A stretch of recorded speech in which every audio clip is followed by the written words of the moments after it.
হলুদ লবণ নেই, কাঁচা লঙ্কা চিড়ে নাও, ওটা এখনই করবে। হ্যাঁ, কষাই দিই।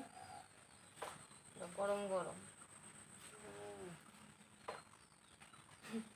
কাঁঠালটা ভেজে নাও, একটু ভাত তুলে দাও, তেল তেলবি করে নিয়ে আসো, ওটা রেডি করে খেয়ে দাও।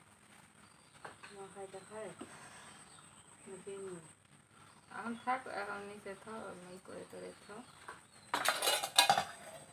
শুয়ে পরে বসে তুলে খেয়ে কাঁঠালটা ভেজে নাও, নিয়ে সম্বরা টম্বরা দিয়ে টিয়ে আলুটা ছাড় দিয়ে নাড়া ঘাটা ভাজা টাজা করে নিয়ে বাটনা টাটনা দিয়ে দাও।